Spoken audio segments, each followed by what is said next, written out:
కూటమి ప్రభుత్వ పాలనలో ఏడాదిలోనే గోపాలపురం నియోజకవర్గంలో 406 కుటుంబాలకు 4,34,00,000 ఆర్థిక సాయాన్ని అందించినట్లు ఎమ్మెల్యే మద్దిపాటి వెంకటరాజు తెలిపారు. తూర్పుగోదావరి జిల్లా నల్లజర్ల మండలం గంటవారిగూడెంలో ఏర్పాటు చేసిన సీఎం సహాయ నిధికి అభినందన సభలో ఎమ్మెల్యే ముఖ్య అతిథిగా హాజరై మాట్లాడారు. సీఎం చంద్రబాబు సహకారంతో గోపాలపురం నియోజకవర్గం అభివృద్ధిలో దూసుకెళ్తోందన్నారు.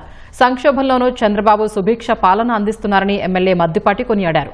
సంవత్సర కాలంలో ఒక యజ్ఞంలో అభివృద్ధిని పరుగులెత్తిస్తున్న సీఎం చంద్రబాబుకు ఎమ్మెల్యే మద్దిపాటి వెంకటరాజు మోకాళ్లపై నిలబడి కృతజ్ఞతాపూర్వకంగా హృదయపూర్వక అభినందనలు తెలియజేశారు.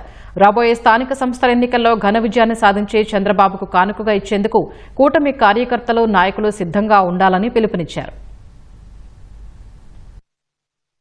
మా గోపాలపురం నియోజకవర్గ ప్రజలు గాని నాయకులు గాని కార్యకర్తలు గాని కృతజ్ఞతా భావం ఉన్నవాళ్ళు ఒక్క పూట ముద్ద పెడితే ఊపిరి పోయే వరకు గుర్తు పెట్టుకునే అయితే కృతజ్ఞతా భావం ఉన్న ప్రజలు అని చెప్పడానికే ఈ కార్యక్రమం పెట్టామని మీ అందరికీ తెలియజేస్తూ చివరిగా ఆ మహానుభావుడికి నేను చేయగలిగే ఒక గొప్ప అభినందన నేను ఎలా చెప్పగలుగుతాను కృతజ్ఞతలంటే మోకాళ్ళ మీద నిలబడి ఆ మహానుభావుడికి ధన్యవాదాలు తెలియజేసుకుంటూ గోపాలపురం నియోజకవర్గం తరఫున ఖచ్చితంగా మన ఇంటిలోనే మన కుటుంబంలోనూ 75 ఏళ్ల వయసులో మన తండ్రి మన పెద్దలో ఉంటే వాళ్ళని ఎంత ఆప్యాయంగా చూసుకుంటాం. పొలం వెళ్తుంటే కూడా వద్దులే నాన్న ఈ వయసులో నువ్వు పొలమే వెళ్తావు ఇంట్లో ఉండి రెస్ట్ తీసుకో మేమున్నాం కదా అని ఒక భరోసాను ఒక ధైర్యాన్ని మన తండ్రికి ఇస్తామే.